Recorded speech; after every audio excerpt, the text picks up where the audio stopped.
No ar, Faixa Livre, rádio jornalismo de verdade, a informação de primeira qualidade, a interpretação e os comentários das notícias, entrevistas, o contraditório.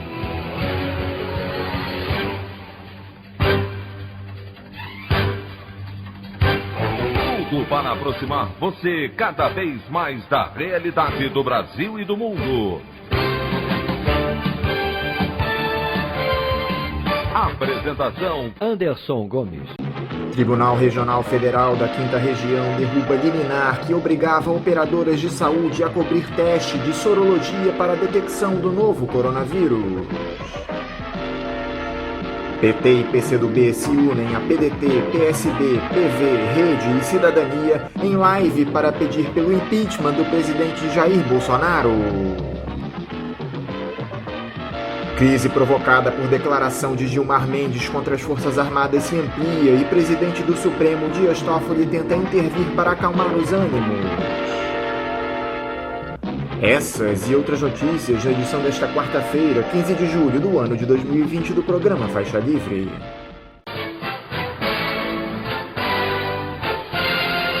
O comentário de Anderson Gomes.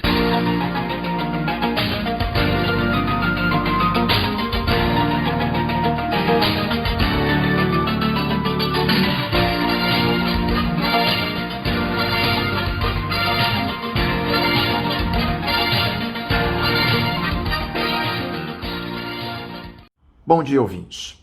As declarações do ministro do Supremo Tribunal Federal, Gilmar Mendes, no último final de semana, a respeito de uma associação do Exército Brasileiro a um genocídio, com um general ocupando o Ministério da Saúde durante a pandemia de coronavírus, seguem dando o que falar. A reação das Forças Armadas se deu através de nota e de um pedido à Procuradoria-Geral da República para que apure o caso. Sobre este tema, eu gostaria de ler no nosso espaço editorial a coluna do jornalista Bernardo Melo Franco, publicada ontem no jornal O Globo. O título da coluna é Os Generais e o Genocídio. Os militares toparam assumir o Ministério da Saúde de um governo que nega a ciência e sabota o combate à pandemia. Agora se irritam com quem aponta as consequências da decisão. No sábado, o ministro Gilmar Mendes disse que o Exército está se associando a um genocídio ao endossar o desgoverno na saúde. Isso é péssimo para a imagem das Forças Armadas, acrescentou. O Supremo Ministro pode ter carregado no tom, mas disse uma obviedade. Ontem, o general Fernando Azevedo, ministro da Defesa, ameaçou processá-lo. Foi apoiado pelo general Augusto Heleno, chefe do Gabinete de Segurança Institucional. Em nota enfeitada com o brasão da República, Azevedo se disse indignado com a fala de Gilmar. Trata-se de uma acusação grave, além de infundada, irresponsável e, sobretudo, leviana, acrescentou. Os comandantes de Exército, Marinha e Aeronáutica também assinaram o documento. Eles controlam 390 mil homens armados e não deveriam se meter em disputa política. Desde a chegada do coronavírus, Jair Bolsonaro forçou a saída de 2 ministros da Saúde. O cargo foi entregue ao general da Ativa Eduardo Pazuello, que cumpre as ordens do chefe sem reclamar. Quando ele assumiu a pasta, o Brasil contava 14 mil mortos na pandemia. Hoje registra quase 73 mil. Isso significa que o Exército já se associou a um saldo de 59 mil cadáveres. No futuro, caberá aos tribunais e aos livros de história dizer se o desgoverno do Capitão Corona ficará lembrado como um genocídio. A crônica desses dias vai registrar que a gestão de Pazuello tentou maquiar estatísticas para esconder mortes de brasileiros. Se estivesse preocupado com a imagem das Forças Armadas, o ministro Azevedo aconselharia o presidente a trocar o general por um médico. Sem isso, sua nota soa como corporativismo e tentativa de intimidação. A boa notícia do episódio está nas entrelinhas. Desta vez, os militares informaram que vão pedir à Procuradoria-Geral da República que tome medidas cabíveis contra Gilmar. Até a prisão de Fabrício Queiroz, as notas da caserna sugeriam o uso de tanques e golpes de Estado. a opinião do Faixa Livre. Bandeirantes, 1360. Estamos apresentando Faixa Livre. Voltamos a apresentar Faixa Livre. Estamos de volta, ouvintes, com o início da edição de hoje do programa Faixa Livre, que tem na sua produção a jornalista Celeste Sintra, auxiliada pela também jornalista Natália Moraes, tendo no comando do áudio o Francisco. Meu bom dia a todos. E meu bom dia também a você, que pode aqui participar nos enviando mensagens eletrônicas para o endereço ouvinte@programafaixalivre.com.br ou ainda registrando suas participações diretamente nas nossas redes sociais.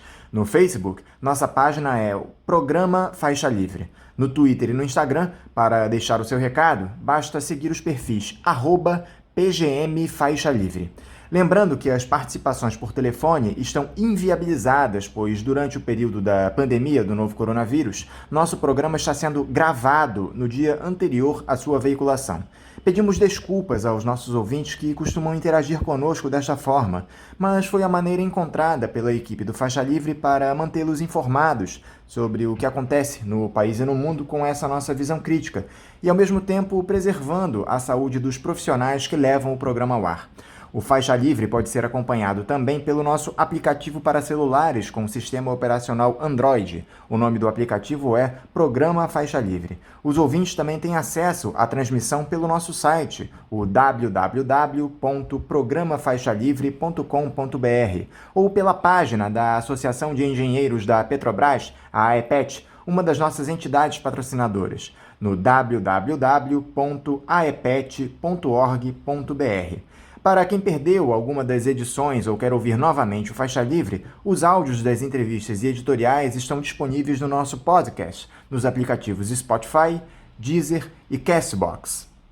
E dando início às nossas entrevistas, eu cumprimento o juiz da Associação Juízes para a Democracia, João Batista Damasceno. João Batista Damasceno, bom dia. Bom dia, Anderson. Bom dia, Celeste. Bom dia, ouvintes do programa Faixa Livre. Um prazer muito grande estar aqui mais uma vez para essa nossa conversa. Damasceno, eu quero te agradecer por novamente conversar conosco aqui no programa. Damasceno, aquela máxima de que a justiça é cega definitivamente não serve para o caso brasileiro. Prova disso é esse episódio lamentável da concessão de prisão domiciliar para o Fabrício Queiroz, ex-assessor do Flávio Bolsonaro na Assembleia Legislativa do Rio de Janeiro, e para sua esposa, a Márcia Aguiar, que estava foragida e reapareceu após o habeas corpus concedido pelo presidente do Superior Tribunal de Justiça, João Otávio de Noronha.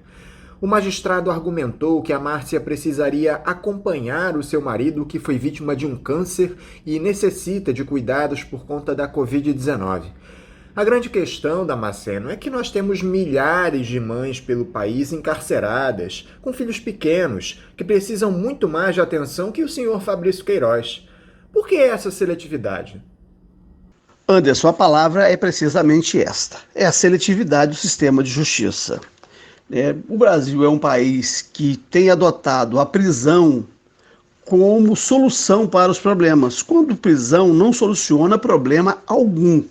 Eu não vejo nem grande problema na conversão da prisão preventiva do Fabrício Queiroz e da sua mulher Márcia em prisão domiciliar. Eu acho que para a investigação não se deve prender. Aquela regra que foi utilizada na Lava Jato, pelo Principado de Curitiba, de que prendia a pessoa e só a soltava se ela fizesse uma delação premiada, incriminando alguém do PT ou próximo ao PT, isso não pode prevalecer. A prisão não pode servir como meio de coagir alguém a confessar ou delatar outro. A Constituição é muito clara de que ninguém será considerado culpado sem o trânsito julgado de sentença penal condenatória. Isto vale para todos, para o Fabrício Queiroz, para o Rony Lessa, para o Flávio Bolsonaro, isto vale para todos. Então eu não vejo nenhum problema na convolução da prisão preventiva em prisão domiciliar. A minha estranheza, e aí eu vejo que está na sua pergunta também, é porque não se utiliza o mesmo critério para as mães que estão com os filhos, para pequenos delitos, né? Nós temos hoje numa cidade mineira, de Manhumirim, a integralidade dos presos com Covid-19. Né? Ontem faleceu um rapaz que foi pego lá com a quantidade de maconha, né, e sem qualquer violência, e ele morreu. O médico que cuidava deles morreu. Então a integralidade dos presos de Manhumirim estão com Covid, né, e não há nenhum movimento para que essas pessoas possam ter algum tratamento, ou que pudesse, antes da contaminação, terem as suas prisões convertidas em prisões domiciliares. Então, efetivamente, o problema é a seletividade, mas a prisão não é solução. Né? E eu não compartilho daqueles que querem ver todo mundo preso para ver se confessa algum crime que tenha cometido. Né? Para isso existe a investigação, e já temos investigação suficiente para poder processar esse pessoal pelas coisas que fizeram. O que não dá para engolir, Damasceno, é o argumento de que o Queiroz precisa de cuidados especiais. Ele não estava morando sozinho no tal sítio lá em Atibaia, de propriedade do ex-advogado da família Bolsonaro, o Frederic Wassef. Esse sujeito vivia fazendo churrasco, bebendo cerveja, não parecia estar precisando de acompanhamento de saúde. Anderson, com necessidade de cuidados ou sem necessidade de cuidados, eu volto à questão da Constituição. Ninguém poderá ser considerado culpado sem o trânsito julgado de sentença penal condenatória.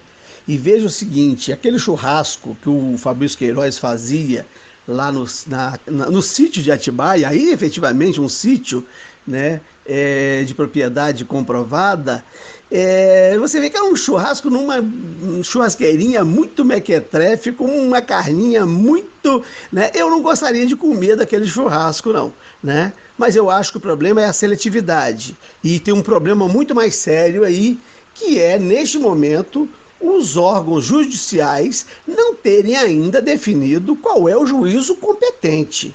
Competência é algo muito singelo, é a primeira coisa que se define num processo, é onde deverá o acusado ser julgado. Você vê que há aí um jogo que até o presente momento não se definiu quem seja a autoridade competente para poder processar e julgar. Ou seja, para avaliar a prova e fazer depois uma sentença condenatória, se for o caso de condenar, eu acho que vai ficar muito mais difícil, né? Considerando que até para definir quem é o órgão judiciário competente para processar e julgar, ainda não está definido, estão tendo dificuldade em resolver uma questão tão singela.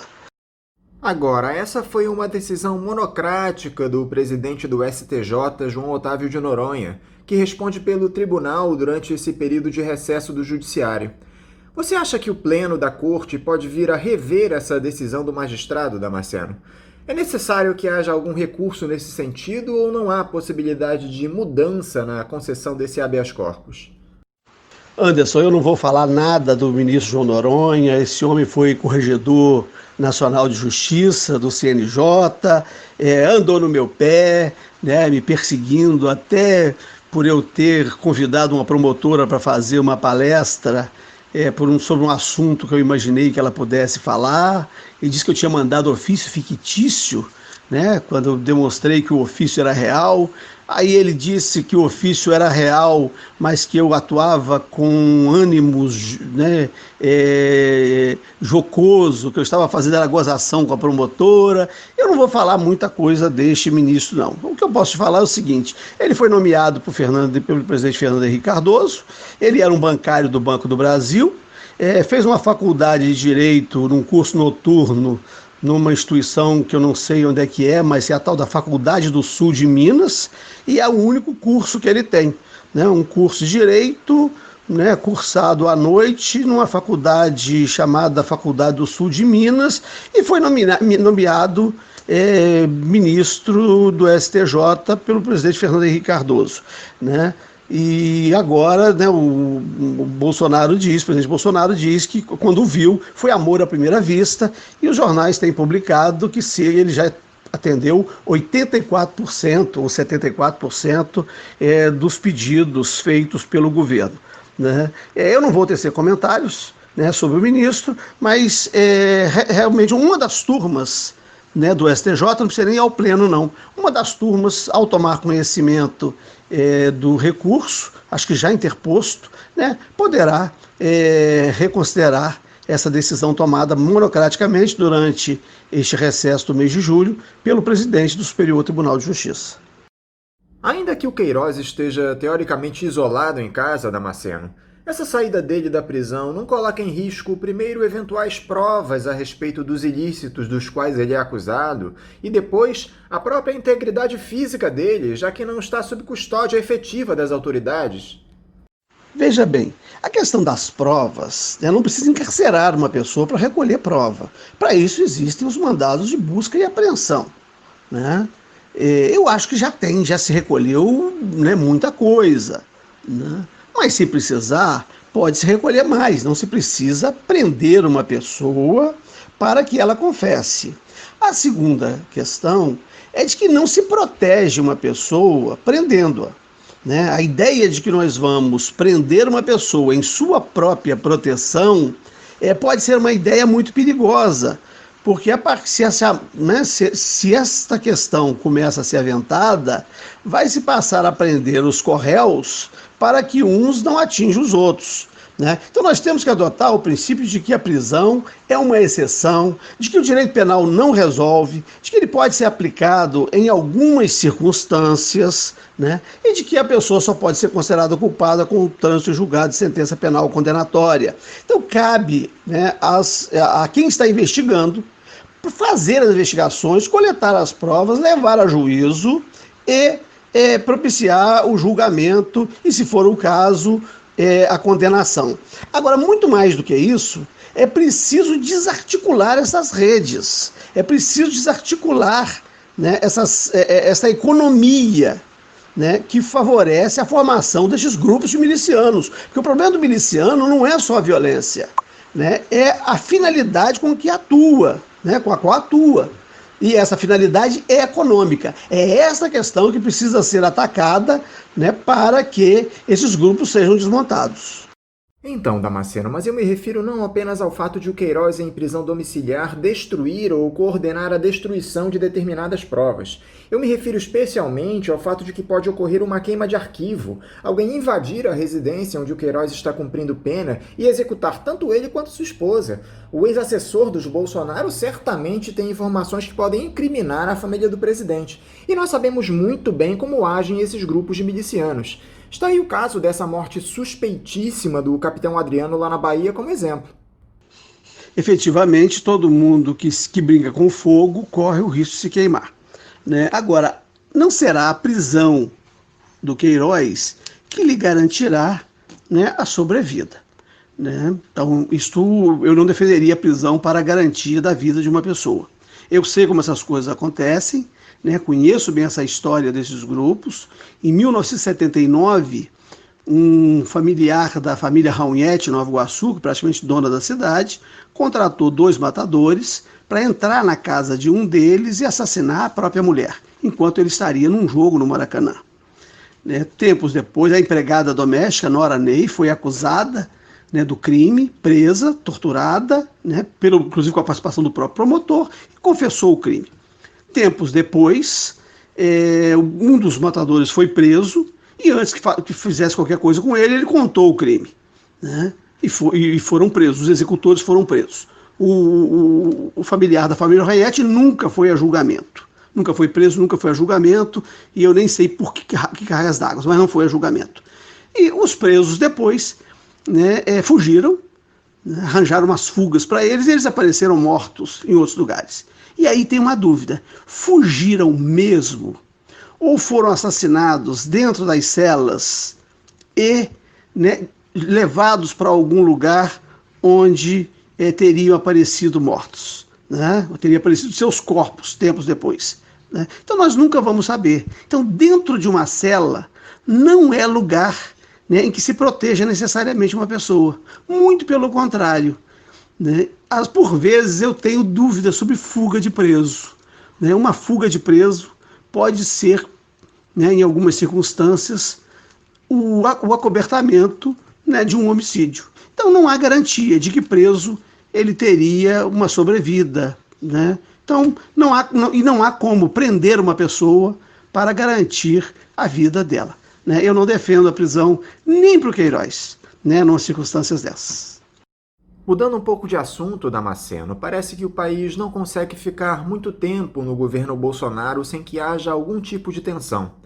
O ministro do Supremo Tribunal Federal, Gilmar Mendes, criticou as Forças Armadas no último final de semana, dizendo que elas se associaram a um genocídio, em referência à atuação dos militares no Ministério da Saúde.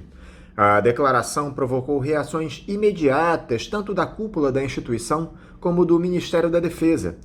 O ministro Fernando Azevedo e Silva, além dos comandantes do Exército, Edson Puyol, da Marinha, Ilques Barbosa, e da Aeronáutica, Antônio Carlos Moretti, redigiram uma nota dura em repúdio ao que disse Gilmar Mendes. Não bastasse isso, o Ministério fez uma representação à Procuradoria-Geral da República contra o magistrado do STF. Como é que você analisou essa fala do Gilmar Mendes, Damasceno? Você acha que houve exagero por parte do ministro? O que o ministro Gilmar Mendes falou é algo, né, tão banal quanto andar para frente. Né? Os militares estão se associando efetivamente, as Forças Armadas estão se associando efetivamente a um projeto genocida. A proposta do presidente da República é uma proposta genocida, que é a tal da imunização do rebanho. Deixa todo mundo pegar o coronavírus e aqueles que sobreviverem darão continuidade às atividades, né?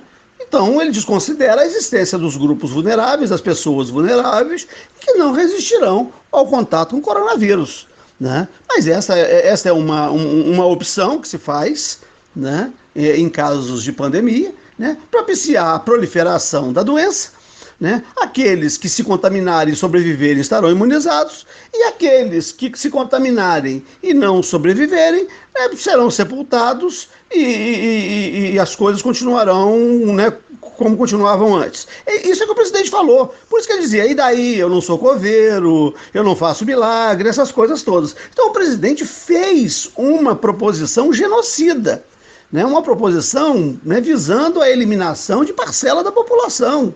Né? E uma parcela da população, né, que é a parcela adoecida, que dá despesa no SUS, e a parcela envelhecida, né, que, segundo ele, dá despesa na Previdência Social. Né? Então tem um projeto aí em prol da economia mais genocida. E aí os militares, né, embarcaram nisso, né, foram para lá, né, atuar no Ministério da Saúde, interinamente. Então são militares da ativa, ocupando cargos comissionados. Isso por si só já é uma anomalia.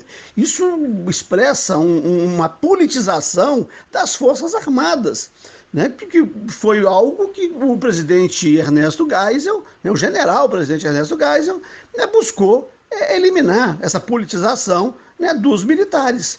E agora volta, né, militares sem grandes luzes, né, ocupando cargos comissionados em caráter precários, interinamente, como ministro da Saúde, né, e efetivamente, nesse sentido, as Forças Armadas estão se associando ao genocídio.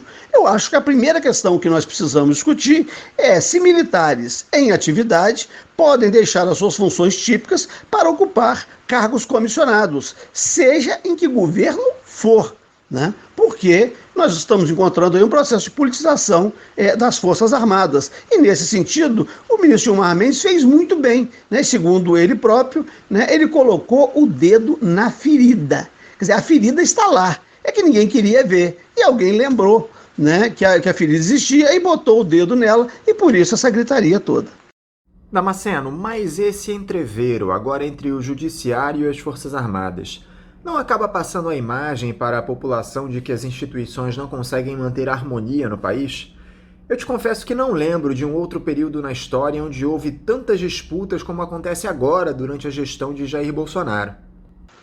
Olha, essas crises, esses embates, essas tensões, elas sempre existiram. Né? A própria deposição de Getúlio Vargas em 1945, né, teve ali um embate entre as Forças Armadas e o Judiciário, né? E os militares queriam assumir, na sucessão da deposição do presidente Getúlio Vargas. Como inexistia Câmara e Senado e vice-presidente, né, a opção, né, foi entregar ao presidente do Supremo Tribunal Federal, José Linhares, né, a presidência, até que se realizasse uma nova eleição. E realizada, né, foi empossado o presidente Dutra.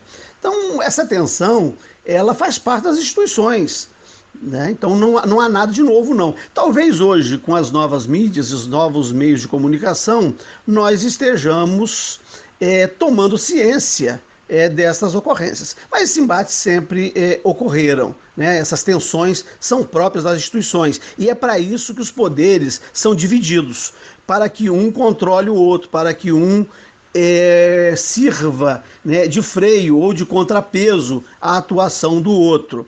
E a harmonia, ela não significa um ficar rindo para o outro, nem participando, né, de chazinhos ou almoços, não. Embora muita gente, aí o presidente acha isso, e talvez até algum ministro do Tribunal Superior ache que a harmonia dos poderes é agradar o presidente. Mas não é isso. A harmonia dos poderes decorre do exercício de cada qual das atribuições que lhes foram conferidas, né? Os poderes serão harmônicos se cada qual, né, ficar no seu quadrado, né? E a independência expressa que cada qual pode funcionar independentemente, sem a necessidade do consentimento do outro, né? Mas essas tensões são próprias da democracia, Anderson.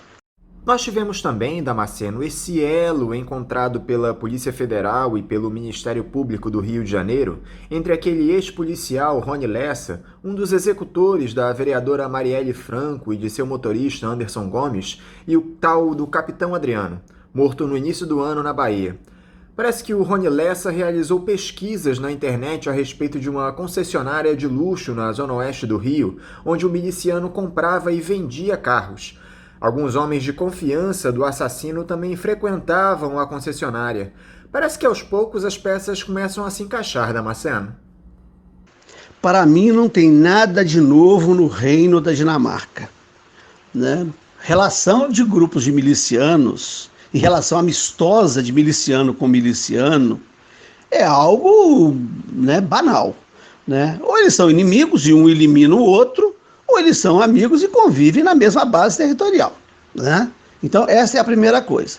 A segunda coisa, e eu aprendi isso na Baixada Fluminense, onde eu tive uma grande vivência ao longo da minha vida, e só como juiz, eu fui juiz de 18 anos, 3 em Magé e 15 em Nova Iguaçu, além de ter estudado a história da Baixada Fluminense, a história desses grupos, é que até para matar se gasta dinheiro, né? Tem que ter carro, tem que ter gasolina para botar no carro, para levar o corpo para algum lugar, né? Tem que ter arma e custa caro, tem que ter munição, que também custa caro, né? Tem que se custear no dia a dia, né, na medida em que esta é a atividade. Então, o dinheiro tem que vir de algum lugar. E, normalmente, esse dinheiro vem de grupos empresariais ou do poder público, né? Em Nova Iguaçu, né, durante muito tempo, matadores ocupavam cargos comissionados, né, na prefeitura, né? Então, isso nunca foi novidade para ninguém. Então, quando eu encontro matadores, milicianos, ocupando cargos comissionados em gabinete de deputado, não tem novidade. Isso é muito comum. E talvez a gente precise saber quem são os cargos comissionados e para que se nomeia quem não compõe, né, funcionários que não sejam da estrutura da administração para ocupar esses cargos. E onde fica a mesinha da pessoa, a que hora ela chega, né, e a que hora ela sai. E isso o Ministério Público poderia prestar um relevante serviço fazendo uma varredura, né, nesses órgãos, notadamente do Legislativo, né, com as suas assessorias, para saber quem é quem, qual é a formação de cada um. Então, né, quanto a isto, né, o empresário, a agência de automóveis, a relação de um miliciano com outro, isto para mim não é novidade. O que eu gostaria de saber, e talvez nós nunca venhamos a saber, é como que depois, no 17º dia da intervenção, né, na área de segurança do Rio de Janeiro, com o general Braga Neto nomeado interventor, com outro general, né, como secretário de segurança, se comete uma execução daquelas. Se isto não foi encomendado em algum lugar em Brasília, para causar o caos e se vender a segurança depois, né? E aí tem uma outra coisa: que políticos teriam acesso em Brasília, né, aos formuladores desse tipo de caos e que teriam também acesso a estes executores? Quem foi que mediou, né, o projeto, talvez formatado num órgão de segurança em Brasília, para poder plantar o caos e vender a ordem depois, né, e estes executores de medida? Que políticos seriam esses capazes desta intermediação, né, para a execução de um crime dessa natureza? Um episódio revoltante, Damasceno, e que volta a reforçar nosso racismo estrutural, aconteceu em São Paulo no último final de semana. Um policial pisou sobre o pescoço de uma mulher negra de 51 anos durante uma confusão por conta da atividade comercial de um bar durante a pandemia. A dona do bar foi agredida covardemente pelos agentes de segurança ao tentar defender um amigo. Eu te confesso que nem sei o que dizer a respeito dessa situação, Damasceno. Tamanha é a indignação. Olha, além do racismo estrutural, nós temos um desejo de perversidade, um desejo de fazer o mal ao outro. E este pessoal vê filme demais, vê televisão demais, né? Essa cena em São Paulo repete a cena do policial, né, nos Estados Unidos, né, que matou, né, um negro asfixiado, né? E aqui, ele, ao invés de botar o joelho, ele botou o coturno, ele botou a bota. Mas outras autoridades também estão vendo televisão demais. O Ministério Público do Rio de Janeiro, copiando um seriado de televisão, que é o CSI, criou, né, o CSI do MP do Rio de Janeiro. É uma Coordenadoria de Segurança Institucional. E os promotores estão saindo em operação, né, acompanhados de policiais, militares, agentes penitenciários, e colocados à disposição do Ministério Público, que é um grupo de uma milícia particular do MP, né, particular no sentido de colocado à disposição com exclusividade do MP, chamada de Grupo de Apoio aos Promotores, GAP. Então nós temos agora os promotores de polícia com a sua guarda pretoriana. Então, se havia uma crítica de que os delegados saíssem por aí fazendo as operações, porque para isso existem os outros policiais, e o delegado é o controlador da legalidade das operações policiais, agora nós não temos nem mais o delegado fazendo a operação. Quem está indo para as operações é o próprio promotor, é o próprio Ministério Público, com policiais deslocados das suas funções, integrando esse grupo de apoio aos promotores. Então, o que nós temos no Brasil é uma ordem fora da ordem. E esse pessoal está vendo televisão demais, seja para asfixiar uma pessoa, um trabalhador, né, uma mulher negra, né, seja para sair fazendo operação como se fossem todos Rambos. Para encerrar, Damasceno, nós tivemos a informação de que os registros de novas armas de fogo concedidos pela Polícia Federal até junho chegam a 89% de todo o ano de 2019. Essa política de armar a população implementada pelo governo Bolsonaro se amplia a cada dia. Olha, este é o problema, né? Este é um problema, e um problema muito sério, porque na medida em que se vai disseminando, né, a posse e o porte de arma, a possibilidade de pessoas que não têm a capacidade, que não têm habilidade, né, que não têm preparo, não só técnico, mas, né, emocional, né, psicológico, para ter uma arma, é muito grande, né? A arma em si é como uma faca de cozinha, né, como um taco de sinuca, uma garrafa de cerveja, né? Isso tudo pode ser letal, né? Mas uma arma só serve para matar, né? Um taco de sinuca serve para jogar sinuca, uma garrafa de cerveja para guardar cerveja, né? Uma faca de cozinha para cozinhar, mas uma arma de fogo só serve para matar. E quem deseja, quem anseia por ter uma arma, já tem de antemão uma predisposição, né, para atirar em alguém. Isto é muito complicado, e essas armas vão acabar nas mãos de pessoas que não têm o perfil, né, psicológico para o exercício da autodefesa. E essas pessoas não vão usá-las para o exercício de autodefesa. Vão usá-las para, né, exercício disto que elas já têm, né, latente, que é o desejo de resolver alguma questão por meio da violência. Eu acho muito preocupante, né, o caminho que o Brasil está tomando. Né? Não vou nem falar do porte de arma, né? Não vou falar ainda da posse da arma, né? Embora tenha... Né, isso é uma questão discutível, eu não vou fazer aqui apologia do porte de arma, né, mas os policiais usam arma, né, não sei para quê, mas os bombeiros usam arma, os seguranças privados usam arma, né, você está num sítio distante, né, você pode se sentir mais seguro tendo uma arma. Agora, a questão são essas pessoas que desejam ter a arma, que têm um fetiche na arma. Essas pessoas são em si perigosas. E eu acho que a política que estamos adotando, ela é uma política temerária, né, sobretudo no Brasil, que é um país onde tem 60 mil homicídios por ano, né, maior do que todos os homicídios praticados no mundo. Damasceno, eu quero novamente te agradecer por estar aqui conosco no Faixa Livre, dialogando a respeito dessas questões que envolvem o mundo jurídico.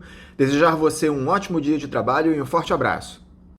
Anderson, foi um prazer muito grande esse bate-papo. Um abraço para você e um abraço aí para os ouvintes do programa Faixa Livre. Conversamos aqui com o juiz da Associação Juízes para a Democracia, João Batista Damasceno. Gente, agora eu gostaria de mais uma vez lembrar da necessidade que nós aqui do programa Faixa Livre temos de receber as doações de vocês para que consigamos nos manter no ar até o final do ano. Como todos vocês sabem, o programa vem passando por seríssimos problemas financeiros. Não é segredo para ninguém que os salários da equipe estão atrasados e o quadro piorou ainda mais nesse momento de excepcionalidade causado pela pandemia. Então, mais uma vez, eu gostaria de relembrar o número da conta do Banco Itaú, agência 1964, conta corrente 03004, dígito 1. Essa conta está no nome da Associação de Funcionários do BNDES, mas todos os recursos são utilizados para a manutenção dos custos do programa Faixa Livre. Mais uma vez, a conta do Banco Itaú, agência 1964, conta corrente 03004, dígito 1. É de extrema importância que, neste momento, todos que puderem nos ajudar façam seus depósitos nessa conta para que o Faixa Livre continue se mantendo vivo aqui nas ondas do rádio, nesse nosso serviço de mais de 25 anos em defesa do direito dos trabalhadores. Repetindo, a conta do Banco Itaú, agência 1964, conta corrente 03004, dígito 1. Vamos agora ao nosso primeiro intervalo. Voltaremos daqui a pouquinho. Voltamos a apresentar Faixa Livre. Estamos de volta, ouvintes. E antes de retomarmos as nossas entrevistas, eu gostaria de lembrar a vocês que nesta quarta-feira, a partir das 19 horas, o Sindicato Nacional dos Auditores Fiscais da Receita Federal, o Sindifisco, promove nas suas redes sociais, tanto no YouTube como no Facebook, mais uma live do projeto Você Acha Justo? Desta vez, o tema da live será Por que o sistema tributário no Brasil é inconstitucional? Para este encontro foram convidados Oded Grajew, presidente do Conselho Deliberativo da Oxfam Brasil e presidente emérito do Instituto Etos de Empresas e Responsabilidade Social, Heloísa Machado, que é professora no curso de Direito da Fundação Getúlio Vargas de São Paulo e advogada do Coletivo de Advocacia em Direitos Humanos, e Rosa Ângela Chiesa, professora do Departamento de Economia da Universidade Federal do Rio Grande do Sul. Quem vai mediar este encontro é mais uma vez Camilo Vanucci. Então fica aqui o convite. Nas redes sociais do Sindicato Nacional dos Auditores Fiscais da Receita Federal, o Sindifisco, no Facebook, no Twitter, no Instagram e também no YouTube. Hoje, a partir das 19 horas, essa live importantíssima a respeito do nosso sistema tributário. E agora eu gostaria de cumprimentar o professor de Desenvolvimento Econômico da Universidade Federal de Alfenas e diretor de Planejamento do Instituto de Brasilidade, Patrick Fontaine. Patrick Fontaine, bom dia. Anderson, bom dia, obrigado pelo convite. É um prazer estar aqui com vocês. Patrick, muito obrigado por novamente estar conosco aqui no programa. Patrick, a situação da economia do país, que já era crítica antes da pandemia, piorou demais com a chegada da Covid-19. O governo federal adotou desde o início a estratégia de negar o risco da doença para que o necessário isolamento social não acontecesse, visando preservar a atividade econômica. A questão é que o país voltou ao estado de recessão, com a queda do Produto Interno Bruto no primeiro trimestre, e os números não indicam um futuro animador. Eu gostaria primeiro, Patrick, da sua análise mais global para o panorama da nossa economia. Olha, Anderson, o panorama é relativamente trágico para a economia brasileira, né? E não é trágico só para a economia brasileira, porque a pandemia do coronavírus teve impactos igualmente negativos ao redor de todo mundo, o que acaba também reforçando a tendência negativa que se acomete sobre a economia brasileira. Mas a estratégia adotada pelo governo Bolsonaro parece que amplificará os impactos econômicos da crise do Covid no Brasil. Por que digo isso? Digo isso porque a negação da ameaça da pandemia, a deslegitimação do isolamento social e a alegação de que existiria uma solução simples para o problema do coronavírus, esse conjunto de fatores certamente teve um impacto sobre a propagação da doença no Brasil. Então, é de se esperar que a contenção da pandemia em território nacional seja muito mais demorada do que o que vai se verificar nos nossos vizinhos, por exemplo, ou que vem ocorrendo no continente europeu. Dá para pensar em uma recuperação, pelo menos a médio prazo, Patrick? Quais seriam as medidas que o governo deveria implementar para que isso aconteça? Anderson, falar em recuperação no médio prazo, eu diria que é absolutamente precipitado, né? O momento atual é de platô da disseminação da doença no Brasil, então é possível que passemos todo o ano de 2020 com os esforços concentrados na contenção da pandemia. A reabertura vem ocorrendo em alguns setores, em algumas regiões do país, mas essas aberturas em algum momento tenderão a retroceder, porque a doença segue se espalhando no Brasil e segue vitimando pessoas em um número recorde em território nacional. Então, falar em uma recuperação ainda no médio prazo é completamente despropositado. Na realidade, o que os próximos meses nos indicarão é o tamanho do tombo que a economia terá no ano de 2020. As estimativas rondam entre 6% e menos 10%, né? Menos 6% e menos 10%. A tendência é que a gente atinja algum resultado próximo desses valores ainda no ano de 2020. Agora, sobre o que o governo poderia ou deveria fazer para acelerar o processo da retomada econômica, isso certamente dependeria de uma atitude muito mais proativa do ponto de vista de recomposição de renda das famílias e de retomada também dos investimentos em infraestrutura. Ou seja, isso depende de uma perspectiva fiscal do governo que seja muito mais proativa. E o governo se vê, nesse momento, primeiro limitado por uma regra de teto de gastos que foi imposta pelo Congresso Nacional, uma PEC aprovada no Congresso Nacional e respaldada pelo atual ministro da Economia, que crê que o crescimento dos gastos públicos podem ser uma ameaça à estabilidade econômica brasileira. Então, a cena posta é uma cena em que os principais agentes públicos entendem que o governo deve retrair-se na condução da política econômica, sobretudo do ponto de vista fiscal, mas o que se vê na economia real é um setor privado totalmente combalido, retraído, endividado e que se defronta com uma demanda da população que é extremamente reduzida exatamente pelas consequências da pandemia. Então, recuperação no médio prazo é absolutamente improvável, não ocorrerá. É possível, aliás, afirmarmos que não ocorrerá no médio prazo. Agora, em 2021, existem possibilidades no horizonte. Mas tudo isso depende de que o governo adote uma outra postura com relação à sua capacidade de ativação da atividade econômica. Ainda que haja essa reabertura gradual no comércio, Patrick, ainda há um longo caminho a ser percorrido. Os lojistas têm reclamado de vendas reduzidas no comércio. Houve uma queda superior a 90% em relação ao período anterior à pandemia. As pessoas ainda estão com medo de sair de casa para consumir, e não é sem razão, né, Patrick? Exatamente, Anderson. Ainda que os governos estaduais liberem a abertura total do comércio, suponhamos que isso venha de fato a acontecer, as pessoas não voltarão automaticamente a consumir como consumiam antes.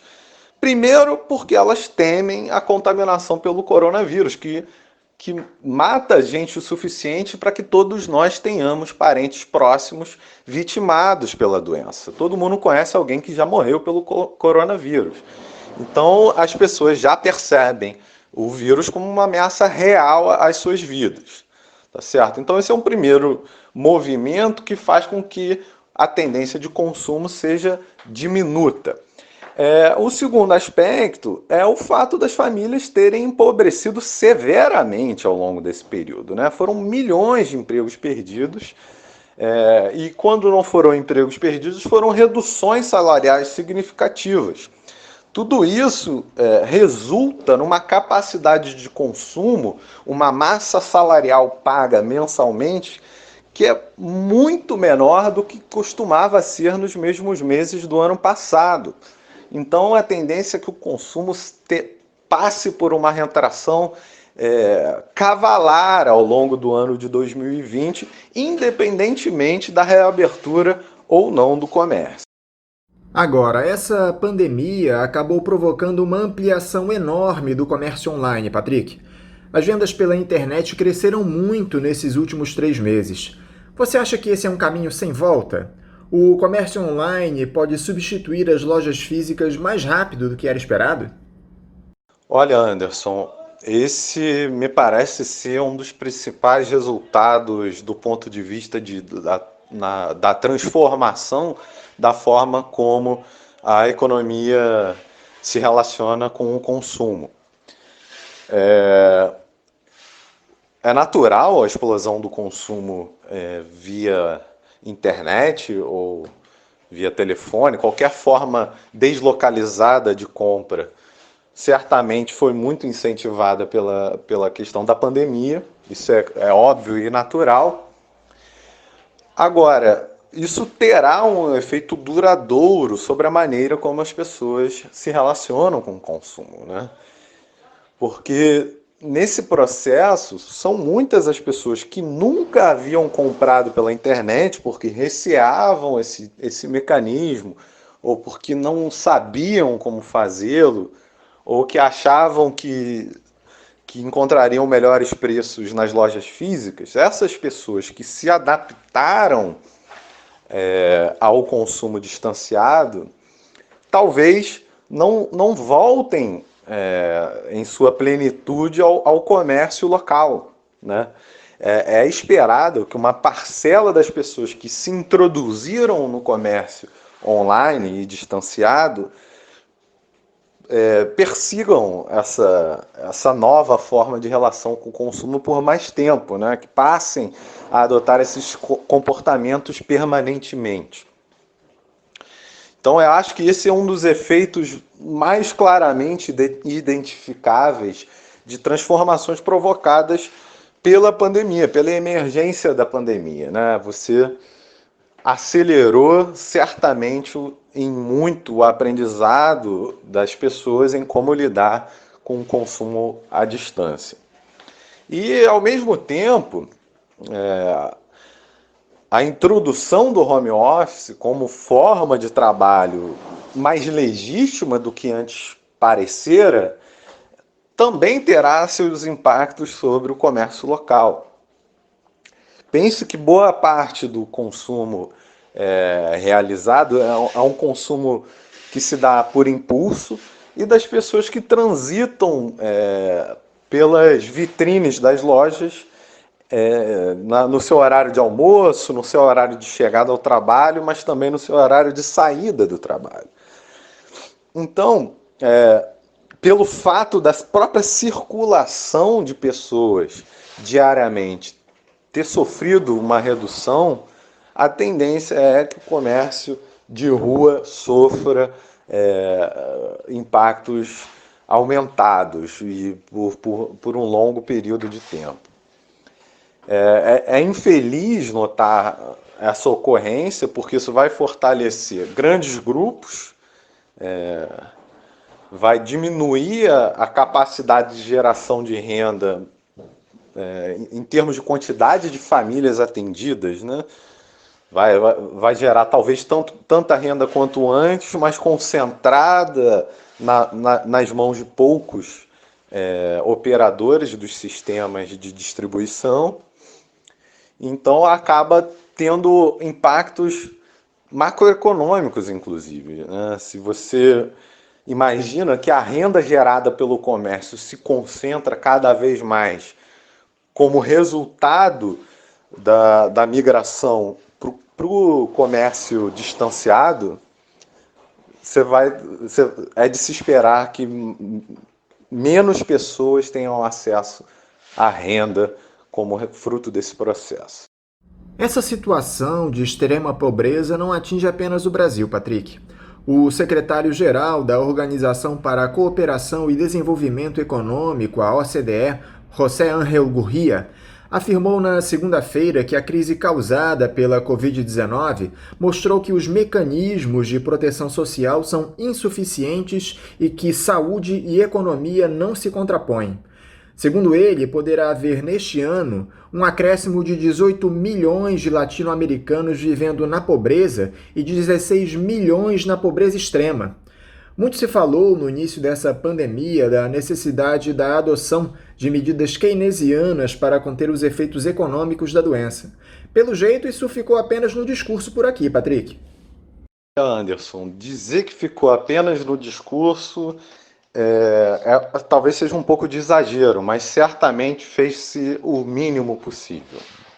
É recorrente em períodos de crise que, de fato, o Estado venha a intervir com maior volume, com maior intensidade, para conter a queda viciosa e cíclica da economia, quando as expectativas, inclusive do segmento privado, sobre o futuro se agravam. Então foi assim em 1929, foi assim na recente crise de 2008 e está sendo assim na atual crise da pandemia do Covid. O que a gente pode discutir é qual a extensão dessas medidas e qual é a profundidade dessas medidas, né?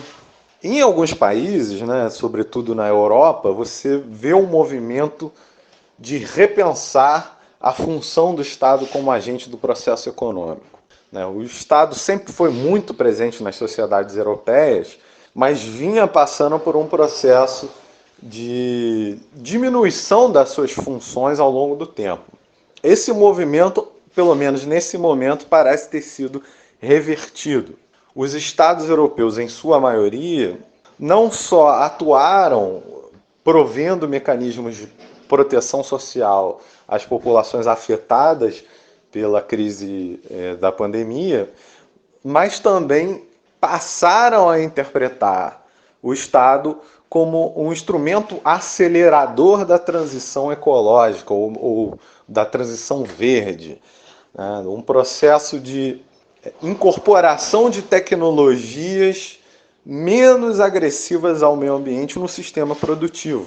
Essa transição, ela não é uma transição que deve ser observada como custo, única e exclusivamente. Muito pelo contrário. Fazer essa transição implica em dominar tecnologias, em desenvolver tecnologias e em acumular conhecimentos técnicos sobre a aplicação real dessas tecnologias, né? E ao fazer isso, esses estados europeus e muitos outros fora da Europa também que fazem o mesmo movimento, vão ter para si uma nova commodity comercializável globalmente. Porque o problema do aquecimento global não se resolverá, muito pelo contrário, a tendência é que ele se agrave com o passar dos anos. Então as tecnologias verdes serão cada vez mais tecnologias valorizadas, tá certo? Então, usar essa efeméride de um momento de crise para acelerar o processo de incorporação de tecnologia do futuro é uma grande sacada do ponto de vista da política econômica. Algum esforço de contenção da crise já teria de ser feito de qualquer maneira. Usar esse esforço para resolver um outro problema é uma solução ainda mais interessante. Agora, o Brasil, né? O que o Brasil fez nesse sentido? Não dá para dizer que o Brasil nada fez, né? A primeira das medidas foi recompor liquidez do sistema financeiro. Alguns poucos trilhões foram direcionados para o sistema financeiro, como forma de recomposição de liquidez e dos balancetes das instituições privadas e públicas do sistema financeiro como um todo. Tá? Esse foi o primeiro esforço do governo e o mais imediato, o mais imediatamente adotado, né? O segundo esforço, que é um esforço que partiu do Congresso Nacional e que depois foi incorporado pelo Executivo, foi o auxílio emergencial. O auxílio emergencial, apesar de um recurso relativamente limitado e de ser um recurso também temporário, para algumas famílias específicas significou, inclusive, um aumento da renda real. Se você parar para pensar que boa parte dos brasileiros recebia menos do que R$600, né, é de se imaginar que esse auxílio emergencial tenha sido, por uma parcela significativa dos recipientes, um aumento da renda real.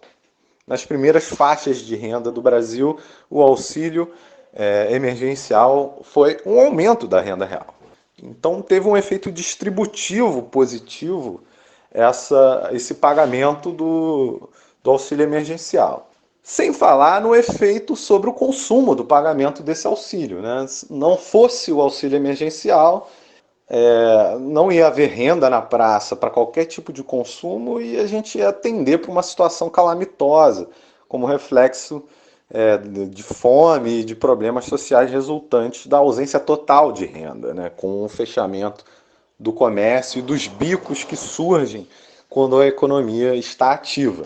Então, esses dois movimentos foram os movimentos priorizados pelo governo. O primeiro deles, salvar o mercado financeiro, e com um dispêndio infinitamente superior ao dispêndio feito para o auxílio emergencial, mas também foi feito o esforço de conter a degradação das condições sociais como reflexo da crise do Covid.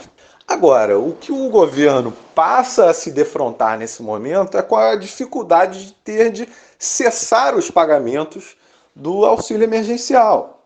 Enquanto países da Europa e outras nações desenvolvidas instituem mecanismos de renda básica universal permanentes, o Brasil já lida com a certeza de que esse auxílio será temporário e, portanto, emergencial. Uma reformulação marqueteira das bolsas já pagas às famílias brasileiras tem sido pensada como maneira de diminuir essa impressão de perda que a população terá. Mas é de se esperar que torne-se um problema grave para a sustentabilidade política do governo o fato do auxílio emergencial ser reduzido progressivamente e eventualmente terminado. A economia não retomará a tempo para recompor a renda e recompor as atividades extemporâneas de uma economia em plena circulação. Então os postos de trabalho não ressurgirão como que automaticamente. Então é nesse sentido que o auxílio emergencial deve ser perpetuado. Se eventualmente no futuro tivermos um superaquecimento da economia brasileira e riscos potenciais de inflação, essa medida pode ser revertida. Mas revertê-la agora, no ano de 2020, quando o baque será catastrófico na economia brasileira, está sendo catastrófico, é muitíssimo arriscado, inclusive do ponto de vista da sustentabilidade política do governo. Parece que nós temos o início da recuperação econômica na Europa, Patrick, continente onde a Covid-19 já não faz tantas vítimas. De acordo com dados divulgados pela Oxford Economics, a reativação das atividades provocou uma melhora do quadro no mês de maio, especialmente no que diz respeito ao consumo das famílias, algo que parece longe de acontecer aqui no Brasil. Essa recuperação da Europa, Patrick, pode de alguma forma atingir o mercado brasileiro? Você acredita que isso possa beneficiar, por exemplo, o nosso setor de exportação? Anderson, essa percepção de que a economia europeia está se recuperando, ela é falaciosa, né? É importante ter consciência de que dados são esses, né? Os dados de maio apresentam um crescimento com relação a abril. E isso não significa uma recuperação, né? Isso só significa que a economia parou de diminuir e cresceu em relação ao fundo do poço. Mas quando se compara maio de 2020 contra maio de 2019, o tombo continuará sendo enorme. E esse dado já começa a ser apresentado para o Brasil como se maio também tivesse sido um mês de recuperação para a economia brasileira, o que não é verdade, né? Maio é um mês que teve crescimento com relação a abril, quando a economia esteve absolutamente paralisada. Então teve um pequeno aumento com relação ao fundo do poço, mas se você compara maio de 2020 com maio de 2019, a queda está superando os 10% quando anualizados os dados de crescimento mensal. Então, a Europa não saiu da crise ainda e nós estamos muito distantes de sair da crise. Agora, quanto às exportações, a retomada das economias europeia, chinesa e etc. tende a ter um impacto muito pequeno sobre as exportações, que são exatamente as exportações o menos dos afetados, o menor dos afetados. O setor exportador produz majoritariamente commodities primárias que continuaram sendo demandadas pelo mercado global ao longo da pandemia. Não em sua totalidade, obviamente, mas a maior parte dos setores de exportação são setores de atividades primárias que continuaram tendo suas atividades realizadas, não foram paralisados. Então, esperar que a retomada da economia europeia seja um alívio para o setor exportador brasileiro, eu acho que é um pouco precipitado também. É óbvio que algum impacto haverá, mas não será um impacto sensível, dado que nossas exportações já nem sequer são tão voltadas ao continente europeu como já foram, né? Hoje o nosso maior comprador é a China, que continuou demandando soja e minério de ferro ao longo desses anos de pandemia, desses meses de pandemia. Agora, não bastassem os efeitos da Covid-19, Patrick, o Brasil tem um outro obstáculo para a recuperação econômica, que é justamente o desmatamento. Os investidores internacionais têm se recusado a colocar dinheiro em países que não preservam sua biodiversidade. O governo federal tem tentado minimizar as críticas. Houve uma reunião com empresários estrangeiros para acalmar os ânimos. O próprio ministro da Economia, Paulo Guedes, disse que o Brasil precisa de cooperação para a conservação do meio ambiente. Muito se fala dessa queda nos investimentos de fora por conta disso, Patrick. Mas eu gostaria que você explicasse aos nossos ouvintes que setores da nossa economia mais perdem com essa retirada de recursos do exterior. Como o desmatamento afeta na prática a nossa economia? Olha, Anderson, essa é uma questão espinhosa e delicada. A questão do desmatamento no Brasil está associada à percepção de que o futuro da economia brasileira virá da exploração do solo. Então, ao olhar a floresta amazônica, aqueles que hoje governam o Brasil veem uma grande oportunidade na retirada da floresta e na geração de pastagens para o progresso nacional, né? Mas como a gente sabe, né, e como a gente já vem falando ao longo da entrevista de hoje, as exportações de commodities primárias não dependem tanto da produção local, mas sim muito mais da demanda externa. E que não tem muito mais para onde expandir-se a demanda por soja e por minério de ferro, já que nós temos um cenário da economia chinesa que já fez a maior parte da sua transição demográfica. Então, a aposta no desmatamento para a geração de novas terras, para exportação de bens primários, é uma aposta de muito curto fôlego e de quase nenhum resultado, porque tenderá a afetar muito mais o preço de comercialização nos mercados internacionais do que o volume de recursos absorvidos com a venda dessas commodities primárias, né? Será uma redução de preço que impede que o valor obtido cresça significativamente nas exportações. Então esse é um primeiro ponto, commodities primárias. E isso é uma discussão de multidécadas. Commodities primárias não são fonte de desenvolvimento econômico. Elas podem até ter o seu papel, auxiliar na obtenção de divisas internacionais, mas não são mecanismos, motores de promoção do desenvolvimento nacional. Nenhuma experiência internacional de desenvolvimento se calcou na exportação de bens primários. Isso é um fato. Então, deve-se imaginar, né, invertendo um pouco a sua pergunta, quais são os setores portadores ou potencialmente portadores de futuro. E essa é uma questão que também já foi adiantada nas outras perguntas. As tecnologias verdes, o domínio dessas tecnologias pode ser uma fonte de progresso futuro. Essas tecnologias serão cada vez mais valiosas e têm potencial de serem exportadas para todo o planeta Terra. Então, essa é uma das vertentes possíveis a se explorar como setor portador de futuro. É um setor intensivo em tecnologia, que paga bons salários, que gera inovações indiretas, spillovers para outros setores. Então, é um potencial setor portador de futuro. Agora, ao desmatar a Amazônia ou qualquer bioma específico à economia brasileira, mata-se também outras possibilidades de setores portadores de futuro, porque a tendência é que a biotecnologia ganhe importância ao longo do tempo.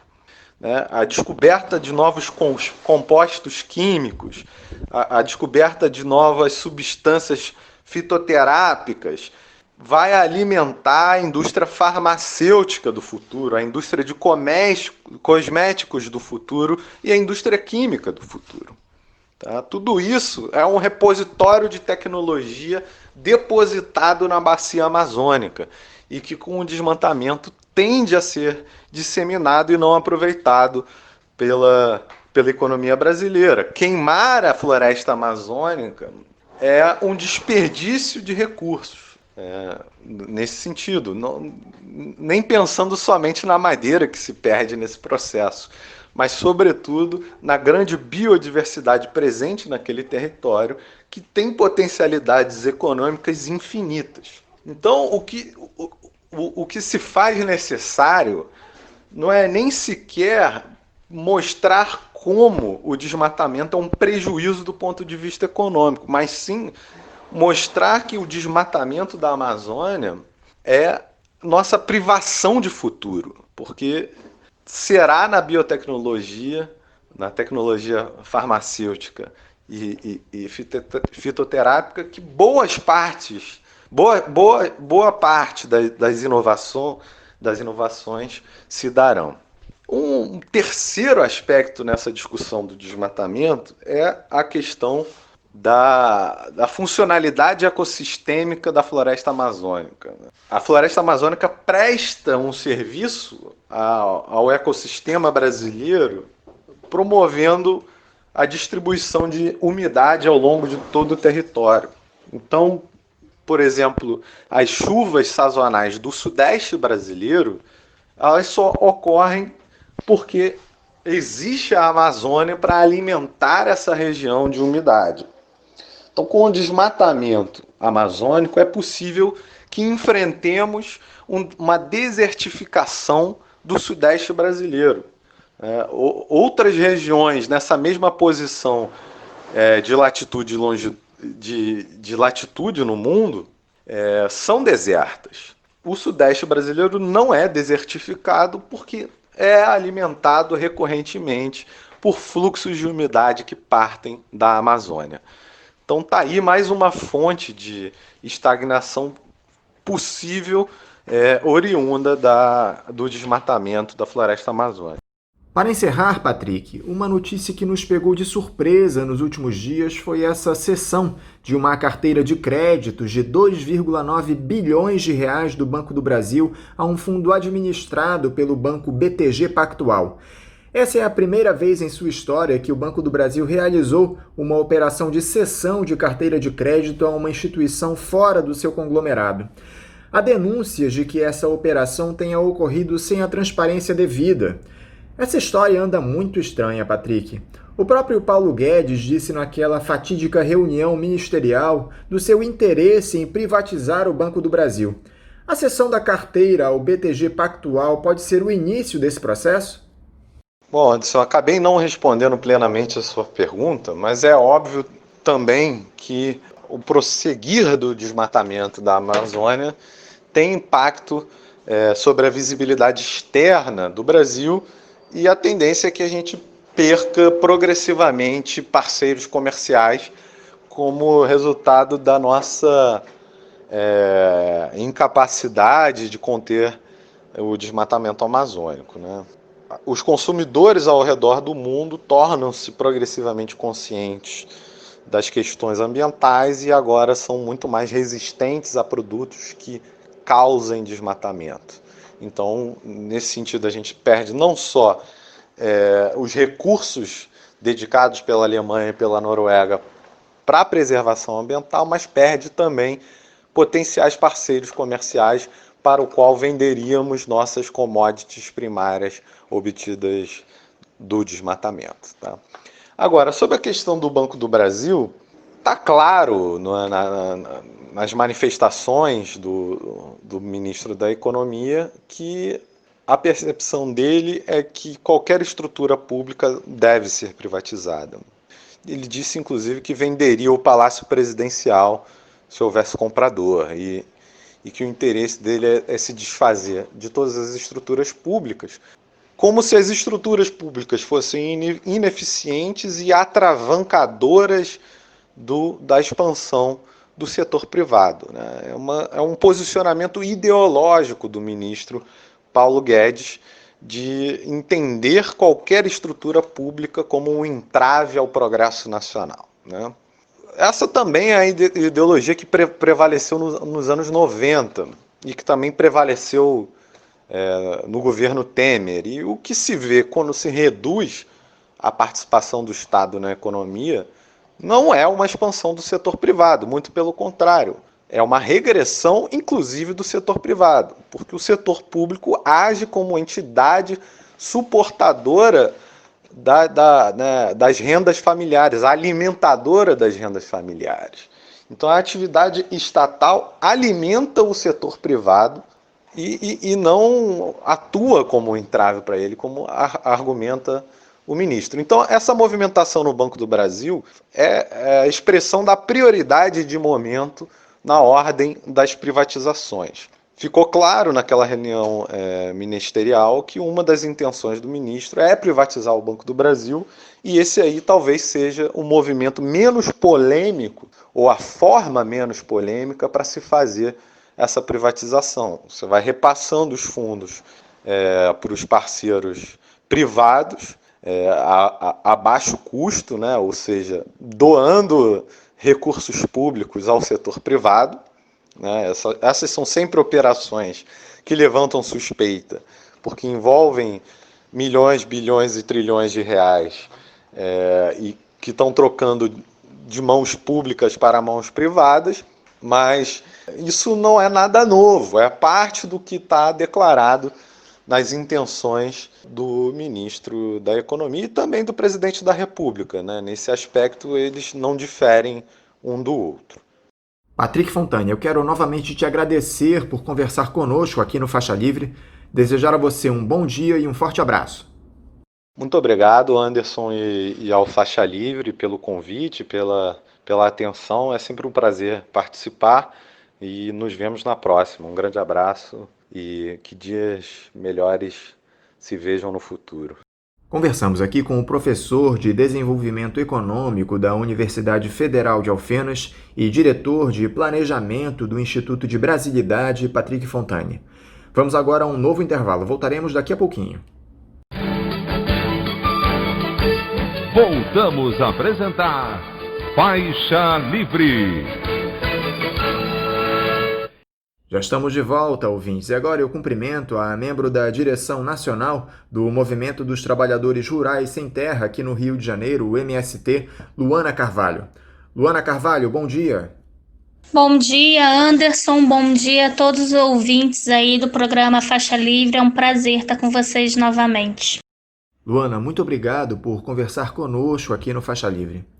Luana, infelizmente nós temos de começar essa entrevista tratando de mais um crime cometido contra um trabalhador rural. Um ataque covarde de pistoleiros contra o acampamento Emiliano Zapata, em São Pedro da Aldeia, coordenado pela Federação dos Trabalhadores em Agricultura Familiar do Estado do Rio de Janeiro, a FETAGRE, resultou na morte de Carlos Augusto Gomes, conhecido como Mineiro. O acampamento fica dentro da Fazenda Negreiros, propriedade que é alvo de ação de desapropriação judicial. No ataque, além da violência contra os trabalhadores, foram mortos animais, destruídas ferramentas, móveis, utensílios. Eu gostaria que você falasse a respeito de mais esse assassinato brutal de um trabalhador rural deste país. Parece que suspeitos já foram presos, não é isso? Bom, Anderson, mais um crime, né, que choca todos nós e que mostra como é que os conflitos de terra se potencializam no último período. Bom, esse crime é resultado também de um momento aí na conjuntura em que a gente tem um presidente que legitima com que fazendeiros e latifundiários defendam a propriedade privada acima de tudo e de todos, inclusive da vida das pessoas, né? Quando a gente tem um presidente que diz que é preciso atirar, e assim como os corpos negros nas favelas e jovens estão sendo assassinados, no campo a gente tem esse aumento brutal aí da violência e do conflito da terra. Esse crime, ele traz isso para nós, né? Que nem o estado do Rio de Janeiro, que é um estado aí que se coloca massivamente urbano, não está livre do conflito de terras, né? A gente tem um acampamento legítimo, que é organizado pela FETAG e que tem um processo aí de desapropriação judicial correndo, e você tem um fazendeiro que se acha no direito de ir até esse acampamento com 2 policiais, né, de folga, com seus, que a gente chama de seus capangas, né, e no assentamento intimidar e expulsar por conta própria as famílias. Eles foram presos, sim, né? Que bom que pelo menos nessa vez a polícia agiu, a justiça agiu de forma rápida. A gente não sabe quanto tempo vão ficar, mas é essa brutalidade hoje que está colocada no campo. O que o movimento dos trabalhadores rurais sem terra fez a respeito desse episódio, Luana? Há como se aumentar a segurança desses trabalhadores para que se evite novas chacinas como essa por esses pistoleiros contratados pelos grandes latifundiários? Bom, a gente vem acompanhando, né, esse caso e colocamos à disposição da FETAGRE aqui também no estado para o que eles precisarem, né, o que a gente puder contribuir. A nossa assessoria jurídica está acompanhando também, né. Bom, como eu disse, os suspeitos estão presos e a gente espera que a justiça aconteça e que eles continuem presos e que eles sejam julgados aí por essa violência e culminando num assassinato, né, de um acampado. Mas os nossos territórios todos estão numa situação de muita vulnerabilidade nesse momento, que ainda que a gente tenha alguns mecanismos, né, de controle, de organização coletiva, né, para a entrada nos nossos territórios, mas a gente não tem como impedir a circulação. E a falta gigante também de políticas públicas, né? E aí, tratando aqui no Rio de Janeiro, quando a gente tem uma precarização da reforma agrária, uma morosidade gigante da política de reforma agrária, que é o que acontece aqui no estado, né? Quando você tem áreas de assentamentos antigos, em que as políticas públicas ainda não foram construídas, ainda não foram colocadas nesses assentamentos, né? Quando a gente tem a precarização do transporte, do saneamento básico, da infraestrutura básica dos assentamentos, da construção da casa, e aí você não tem estrada, você não tem iluminação, isso tudo coloca o sujeito que está no campo numa situação vulnerável, né? As estradas das nossas áreas são muito ruins, a iluminação é muito ruim, né? O ir e vir do sujeito assentado da reforma agrária é muito difícil, né? Isso tudo deixa a gente vulnerável, né? Porque a gente está à mercê, né, de qualquer pessoa que entre dentro da nossa área, que possa fazer alguma coisa, e a gente não consegue dar uma resposta imediata, muitas vezes, porque o sinal de internet também, de telefone, nas áreas é muito ruim. Então, essa falta do investimento da política pública, ela potencializa essa vulnerabilidade e coloca os nossos territórios nessa situação, né, de que estamos aí abertos e mais fáceis para que violência aconteça, para que esse conflito de terras prevaleça. Qual é o trabalho realizado nesses acampamentos pelos trabalhadores rurais, Luana? Há uma tentativa constante de se criminalizar os movimentos de trabalhadores sem terra, mas eles fazem um trabalho de extrema importância para a população sem que muita gente saiba. Bom, Anderson, acho que a primeira coisa que é preciso colocar é que o MST e outros movimentos aí sociais do campo, quando fazem a luta pela terra, e por isso que a gente chama de ocupação, né, e não de invasão de terra, é porque a gente está chamando a atenção do Estado brasileiro pelo cumprimento da própria Constituição, né, de 88, quando diz que a terra ela deve cumprir uma função social. Se ela não cumpre essa função social, ela está passível de desapropriação. Então, quando nós fazemos uma ocupação de terra, quando a gente entra na luta pela terra, é para garantir que seja cumprida a Constituição, que essa terra ela seja desapropriada e seja colocada para fins de reforma agrária. Tanto que quando a gente ocupa a terra é porque essa terra está improdutiva, porque essa terra é um grande latifúndio, não está cumprindo a legislação, né, do ponto de vista ambiental e muito menos trabalhista, né, e essa terra ela tem que ser desapropriada. Então a nossa luta, primeiramente, ela já é legítima, né, que é você tirar um latifúndio da mão de uma pessoa, de uma família, que muitas das vezes é improdutivo, que não respeita, como eu disse, a legislação ambiental, que não respeita a legislação trabalhista, que muitas vezes está parado só para especulação. ou que, né, planta de uma maneira, né, que agride totalmente o meio ambiente, e você passa, né, a ter a posse dessa terra um conjunto de famílias que tem como função principal, o que a gente fala, né, que é a função principal da terra, que é a produção de alimentos. Então, assim, a nossa luta é, primeiramente, para democratizar o acesso à terra, e segundo, democratizando esse acesso à terra, que essa terra ela possa produzir alimento para abastecer não só quem está ao nosso redor, mas é para abastecer aí a população do Brasil, quem sabe mundial, e acabar com esse problema tão gritante que a gente tem ainda aqui no Brasil e no mundo, que é a fome.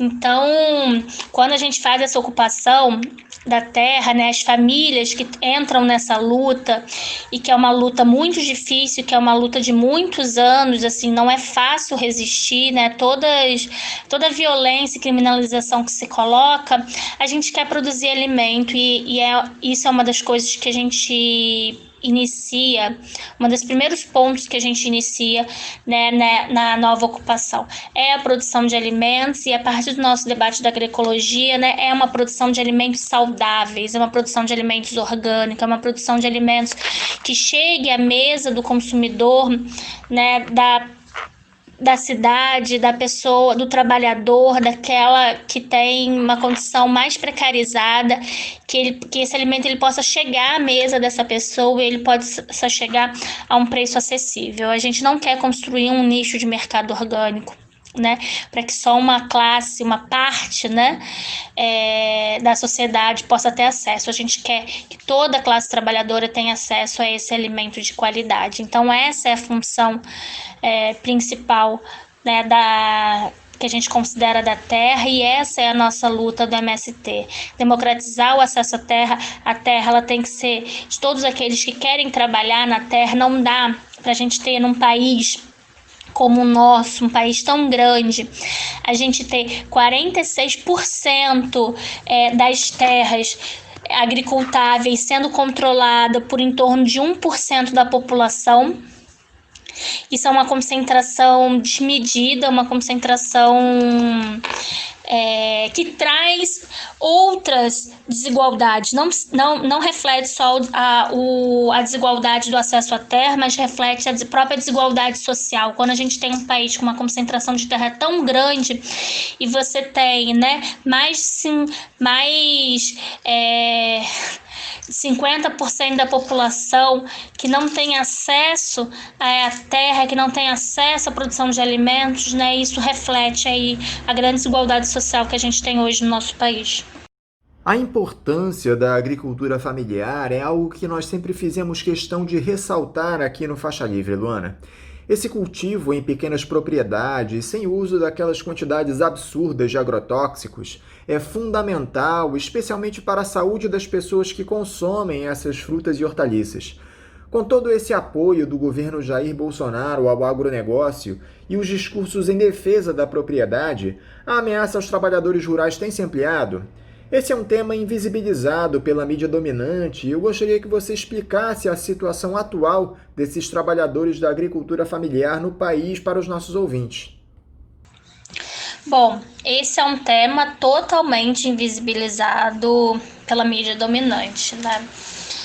Se há um tempo atrás você tinha uma política da grande mídia, né, em que fazia questão de colocar, né, o MST, né, e outros movimentos como vagabundos, como aqueles que não fazem nada e que invadem a terra dos outros, hoje você tem uma política de apagamento desse conflito de terras, né? Então é algo que é totalmente invisibilizado. Como eu já disse anteriormente, né, essa postura, né, da presidência da República hoje, né, comandada aí pelo Jair Bolsonaro, ele legitima com que a violência no campo ela se acentua, né? Ele legitima que grileiros, fazendeiros, latifundiários, né, façam o que eles consideram a justiça deles, né, façam com as suas próprias mãos e possam intimidar e possam assassinar famílias e lideranças sem terra, indígenas, quilombolas, todos os povos tradicionais possam fazer isso sem que haja uma repressão, sem que haja uma justiça de fato sobre esses conflitos. Então, o presidente hoje ele legitima, né, que essa ação individual e da defesa da propriedade privada, que coloca a defesa da propriedade privada acima da defesa da vida, né, ela seja legitimada pelo conflito. Então, isso para nós é muito preocupante, né? A gente tem aí, por exemplo, a CPT, que anualmente apresenta os dados, né, que vem fazendo esse trabalho há mais de 20 anos de mapeamento dos conflitos, da violência no campo, e a CPT apresenta esse ano que há um número de 14% a mais, né? Há um crescimento de 14% no número de assassinatos no campo, né? E um crescimento de 7% das tentativas de assassinato.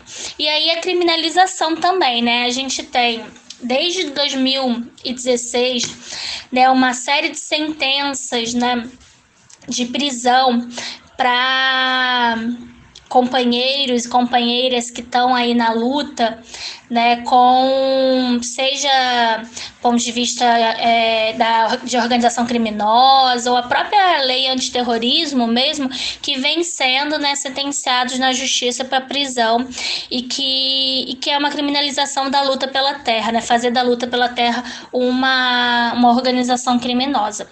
Então, as áreas de reforma agrária estão passando por um momento muito delicado, né, de muito conflito, de muita retomada desses territórios que o agronegócio se sente no direito também de retomar, né, de territórios que já foram conquistados, né, e que agora o agronegócio quer retomar. A gente vê isso em várias regiões do país, né, essa tentativa do agronegócio de retomada dos nossos territórios que já foram conquistados. A gente tem um caso aqui, por exemplo, no Rio de Janeiro, que é um assentamento, que é um PDS, que é um Projeto de Desenvolvimento Sustentável, que é uma área em Macaé, em que é um projeto de desenvolvimento sustentável que a gente diz porque é uma área que tem toda uma proposta, né, do ponto de vista da agroecologia e do trabalho coletivo, da organização coletiva do assentamento, né?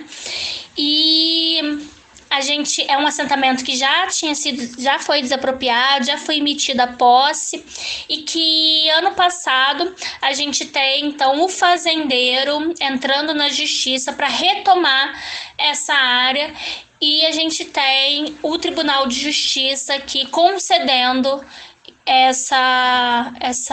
isso para o fazendeiro, né? Então você tem uma decisão judicial que acaba com a desapropriação do assentamento, né, que foi uma decisão judicial do final do ano passado, em que previa inclusive 90 dias para que as famílias saíssem dessa área, e se não saíssem, teria autorizando o aparato aí das forças policiais, né? A gente vem conseguindo reverter essa situação por conta da pandemia, agora nesse momento, porque os 90 dias caíam bem nesse período da pandemia, mas também é uma situação aí que a gente vem recorrendo na justiça para conseguir, né, reverter de forma definitiva, né? Um assentamento hoje, para você ter noção, que estava entregando 1 tonelada de alimentos para o programa de alimentação escolar da cidade de Macaé, parou um pouco agora nesse momento da pandemia.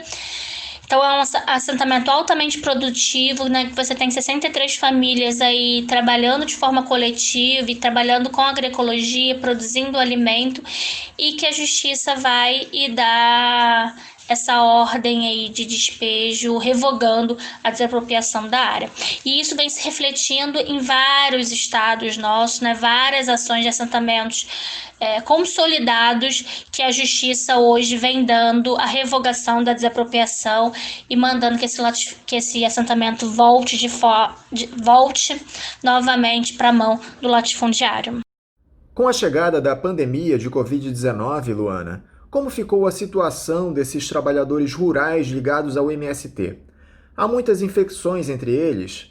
Como anda o quadro de saúde com o novo coronavírus entre os trabalhadores desses acampamentos? Bom, uma coisa que foi muito preocupante para nós né, já desde o início da pandemia, é que a gente tem nas nossas áreas de reforma agrária uma quantidade bem grande de pessoas idosas, né? Então, e que são um grupo de risco, né, dessa pandemia. Então, a nossa orientação, né, e o MST foi muito acertado quando logo no início da pandemia, né, faz uma orientação nacional de quarentena, né, para que as nossas famílias elas fiquem em casa. A gente cancela todas as nossas reuniões, todas as nossas atividades aí com aglomeração, né, que a gente é um povo que gosta muito de se aglomerar e gosta muito de se reunir, mas a gente faz essa orientação aí nacional para que nesse momento é importante que as nossas famílias, toda a nossa base social fique em casa para que esse vírus não chegue nos nossos territórios. A gente vem conseguindo minimamente conter, ainda que hoje, né, vários especialistas aí tragam essa questão de que há uma interiorização do vírus, né? O vírus está atacando mais agora as cidades pequenas. A gente vem conseguindo minimamente conter essa contaminação dentro das nossas áreas. A gente tem, é lógico que sim, tem casos, né? Aqui no Rio de Janeiro já tiveram alguns, são poucos. A nível de Brasil, a gente teve em torno já de 40 pessoas em todas as nossas áreas de assentamento que faleceram por conta do Covid. Aqui no estado do Rio de Janeiro, a gente não teve nenhum caso ainda de morte por conta do Covid, mas a gente vem, então, conseguindo conter, né? Fazendo isolamento social, fazendo barreiras sanitárias nas entradas dos nossos assentamentos, né? E aproveitando esse momento também para produzir alimento, né? Então, a gente está muito focado aí na tarefa da produção de alimentos em círculo curto, né, e contribuindo em campanhas de solidariedade, né, levando o nosso alimento com todos os cuidados, né, mas levando o nosso alimento aí para a população mais vulnerável, população em situação de rua. Então a gente vem, por um lado, fazendo essa barreira nas nossas áreas para impedir o aumento da contaminação e, por outro, né, construindo diversas campanhas de solidariedade para também, assim, eu digo que, de alguma forma, nós somos privilegiados nessa pandemia, né, porque quem está num assentamento, né, ainda que tenha que fazer o isolamento social, mas você tem um espaço mais amplo para esse isolamento, né? Você tem um quintal, você tem um trabalho que você possa fazer e que você possa manter muito mais fácil os cuidados com a saúde, né? E que você possa trabalhar e que você possa continuar as suas atividades. Então, o nosso assentado está lá na sua casa, né? Você tem um quintal, você tem todo um trabalho que você pode continuar fazendo aí, mesmo mantendo o isolamento. E isso é um privilégio, né? Nesse momento, tanta gente aí que está passando essa quarentena, trancada dentro de apartamentos, né? Que traz várias outras questões também, até no âmbito psicológico. E nas nossas áreas a gente tem toda uma área, né, para que a gente possa andar, circular, trabalhar nossa mente, nosso corpo e trabalhar também aí no nosso objetivo da produção de alimentos. Então a gente está muito focado nisso, nesse período. Agora, politicamente, Luana, qual é a situação do MST no Rio de Janeiro? Vocês têm contado com o apoio de parlamentares tanto aqui no estado como lá em Brasília? Bom, a nossa situação aqui no Rio de Janeiro é delicada, né? Como no Brasil inteiro, talvez como eu disse anteriormente, né, a gente tem uma morosidade da implementação da reforma agrária muito grande aqui no estado. Isso talvez traga mais, né, reflete mais em conflitos e numa situação de vulnerabilidade que acaba atingindo também as nossas áreas. Assim, a gente tem um apoio, a gente é articulado com os parlamentares aí do campo progressista, né, que vem contribuindo muito com nós, né, no campo das denúncias, mas também na construção de política pública a nível estadual e federal, para que a gente consiga avançar com a reforma agrária. Aqui no estado, a gente está passando por alguns problemas, como eu disse, é o caso do nosso PDS Oswaldo de Oliveira, que fica situado em Macaé, né? A gente tem uma ordem de despejo colocada para ele, uma revogação da desapropriação da terra, que a gente está tentando reverter.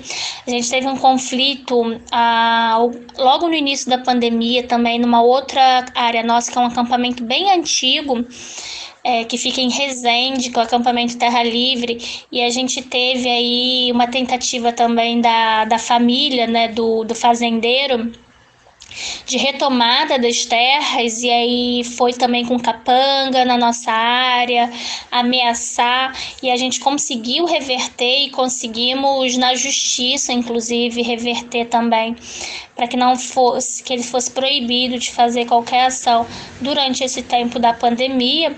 E a gente vem aí buscando articulação com os parlamentares e o nosso campo político para conquistar políticas públicas, né, principalmente a nível federal, a nível estadual, quer dizer. A gente vem construindo algumas iniciativas aqui no estado, no campo da agroecologia, da produção de alimentos, programas, né, como o PENAI, que é o de merenda escolar, e o PAA, que é o Programa de Aquisição de Alimentos, construir um PAA estadual para que a gente possa entregar o nosso alimento para hospitais, né, creches e órgãos conveniados aqui do estado, e também garantindo questões de cuidado, né, buscando política pública aí para o cuidado para as nossas famílias. Como eu disse, a gente tem um número de idosos muito grandes, então fazendo luta, né, para que a gente tenha um programa de assistência à família, né, nas áreas que o SUS ele possa ir até as nossas áreas de reforma agrária, que a gente consiga levar campanha de vacinações, né, para dentro das nossas áreas, para que a gente mantenha o nosso povo aí saudável e trabalhando firme, né, para a gente todos conseguirem vencer e resistir a essa pandemia. A gente vem também, que eu esqueci de dizer, organizando muitas campanhas de doação aqui no estado, né? E muita gente vem nos procurando para comprar o nosso alimento, para campanhas aí de doação de alimentos, né? Isso para nós também coloca um gargalo, né, nessa morosidade da reforma agrária, porque a gente tem um problema sério de logística aqui no estado do Rio, né, os transportes, as estradas para as nossas áreas são muito ruins, então a gente também vem construindo isso com os parlamentares, como é que a gente avança, né, na infraestrutura básica para os nossos assentamentos, para que a gente possa escoar a nossa produção de alimentos de uma forma mais ágil, com um custo mais baixo, né? O transporte, frete é sempre muito, muito caro para vir das nossas áreas aqui, por exemplo, para a capital do Rio. Isso coloca para nós um gargalo, porque acaba aumentando o valor da nossa produção e a gente não quer isso, né? Então a gente vem também e com vários outros grupos aí de solidariedade da cidade que a gente vem construindo, né? Como é que a gente avança nessa questão da logística e do transporte aí das nossas áreas da produção até aqui a capital e até as pequenas cidades também do interior do estado. Para terminar, Luana, como nós podemos mudar esse quadro de ataque aos trabalhadores rurais no nosso país? É possível vislumbrar uma mudança no cenário ainda no governo de Jair Bolsonaro? Não. É muito difícil pensar que com esse governo Jair Bolsonaro a gente vai conseguir obter conquistas para a classe trabalhadora, obter conquistas para os povos que estão no campo. Por isso que nós, do MST, estamos muito empenhados, né, na construção da campanha Fora Bolsonaro, porque para nós resolver o problema do conflito de terras, né? Resolver o problema da pandemia que a gente está vivendo, né? Tirar o país dessa crise econômica e social tão profunda que a gente está vivendo, só dá para fazer isso tirando o Bolsonaro do poder. Então, para nós é importante nesse momento, né, da conjuntura, a gente se empenhar e organizar com todas as nossas forças, meio com uma principal bandeira de luta, o Fora Bolsonaro. A gente precisa, né, aglutinar tanto o campo da esquerda progressista, mais amplo que a gente puder, até outros setores, né, que queiram encampar com nós essa campanha nacional do Fora Bolsonaro, porque a gente precisa desgastar esse governo e a gente precisa tirar esse governo para conseguir, né, retomar e construir aí um novo Brasil. Para nós, não há democracia, não há possibilidade democrática com esse governo, não há possibilidade de enfrentamento real a essa pandemia com esse governo Bolsonaro. Ele já deixou claro para nós, até mesmo antes das eleições, mas nesses últimos meses aí eu acho que fica gritante, né, que é um governo genocida, que é um governo que não está ao lado da sua população, que é um governo que é subordinado completamente aos interesses aí principalmente dos Estados Unidos, mas todo o capital internacional. É um governo que se alia, né, a um empresariado aí que mais chega a ter nojo, né, da classe trabalhadora e dos trabalhadores, das populações mais pauperizadas. Então, para nós é um governo genocida. E para deter esse governo genocida, a gente precisa tirar ele do poder. Então, hoje, inclusive, ontem, né, na terça-feira, foi protocolado mais um pedido de impeachment, e aí foram em torno de 1.000 organizações populares protocolaram um pedido de impeachment aí na Câmara Federal, né, com todos os argumentos aí que já são conhecidos, né, de responsabilidade fiscal, administrativa, né, do porquê que é necessário tirar o Bolsonaro para a gente vencer essa pandemia e retomar aí a nossa economia, né, e retomar aí um projeto de estabilidade social. E no campo isso também é a mesma coisa, assim, a gente não tem projeto de reforma agrária, o que se tem são leis anti-reforma agrária. Tem um dos filhos do Bolsonaro que inclusive está com um projeto de lei para mudar na Constituição a função social da terra, né, que vai colocar, né, em primeiro ponto, né, a defesa da propriedade da terra. Então, não há possibilidade de mudanças com esse governo. A gente precisa derrubar esse governo para, de fato, construir um país que seja melhor para todos. Luana Carvalho, muito obrigado por estar conosco aqui no programa Faixa Livre. Eu quero te desejar um ótimo dia de trabalho e deixar o meu abraço. Eu que agradeço, Anderson, agradeço a Celeste, agradeço aí a todos os companheiros que constroem o programa Faixa Livre, né? Todos os ouvintes aí que estão nos escutando. Para mim é um prazer estar aqui novamente, falando um pouco aí da nossa luta e denunciando, né, esse crime tão brutal que é o crime que nós tivemos agora essa semana em São Pedro da Aldeia, e espero aí estar novamente outras vezes, mas talvez com assuntos melhores, né? Dando boas notícias aí e trazendo aí mais a nossa diversidade, a nossa produção, o nosso trabalho aí nas áreas de reforma agrária. Então, um abraço a todos e todas e até uma próxima.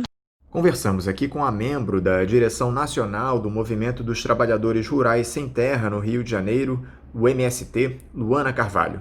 E agora vamos encerrando o programa de hoje, convidando vocês para amanhã, a partir das 8 da manhã, aqui na Rádio Bandeirantes, estarem conosco para mais uma edição do Faixa Livre. Um abraço a todos vocês e até amanhã!